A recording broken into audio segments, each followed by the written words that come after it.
So now we're going to look at the fun stuff, which is all of the LED lights and the stage washes that we have built in.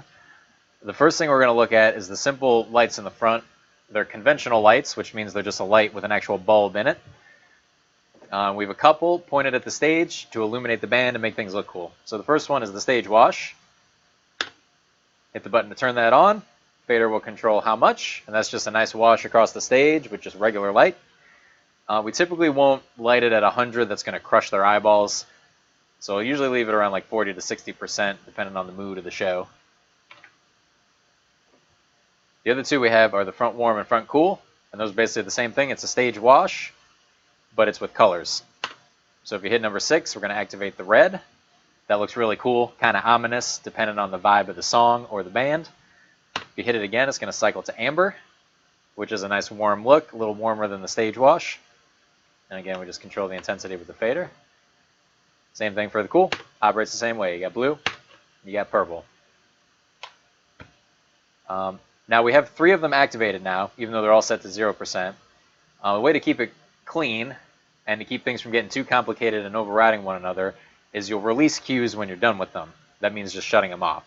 And the way to do that is to hold this button here. It says REL for release. You hold that down, and then you click on what you want to release. So click on the stage wash to get rid of it.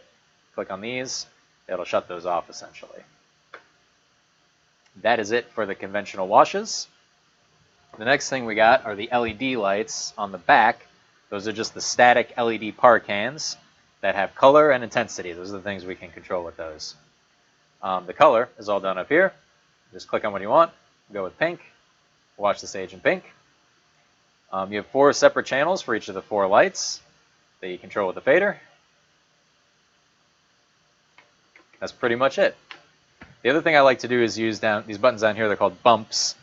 And when you hit it, it basically turns it on at 100%. When you let go of it, it'll go back to 0. So that's fun. You can play things in time with the music.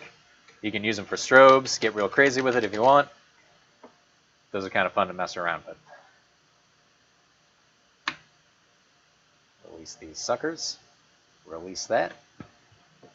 All right, and the final thing we got are the movers. Those are all controlled in this top area up here. Again, you got color, pretty self-explanatory. You got alternating colors that kind of look nice together. The next thing you have are movements. So you click on these, they're just preset movements, the wave. They wave around, look real cool. Once you click on the movement, it's going to get to its starting position and stop until you bring up the movement speed, which is controlled by channel 10. And this is set up to the higher you bring it up, the faster they're going to move. And when it's at 0, they're not going to move at all. So that can be a good way. You click on the wave before the chorus of the song happens or the big point of the song happens. Wait for it to go, and as soon as the band kicks in, hits the drop, you dial that sucker up, movers start going crazy. Feels good. Some of these will add to each other because they have different parameters. So if you activate more than one, you'll see the play button will stay on. So now they'll be doing the wave and also doing a siren movement. So that's a fun way you can add different movements within movements in addition to just doing these individual guys. And then again, you hold release to get rid of them. The other thing the movers can do is have some strobing effects, and we control those with these 2 guys down here. So channel 8 is the type of strobe, and there's a couple. So if you just hit it once, you're just controlling the intensity of the light with the fader. That's how we leave it for a lot of the show. Then when the song starts getting crazy, you can cycle through either a regular strobe, which is all of them, alternating strobe, which goes back and forth, and the chase, which goes like 1 through 4 in a chase.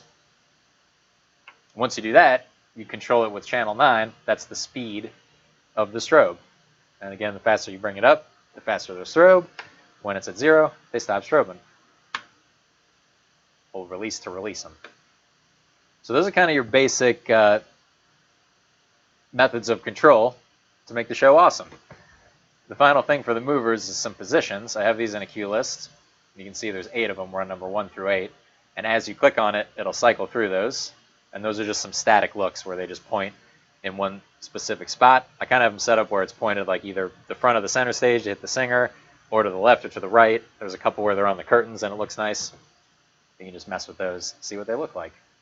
And again, if you activate the position, in addition to the movements, they'll start the movement from a different position, so you get a little bit different look. So these suckers can all build on each other, and you can just get in here and mess around with them, figure out what they do. That is it for the movers, the shakers, and the LEDs.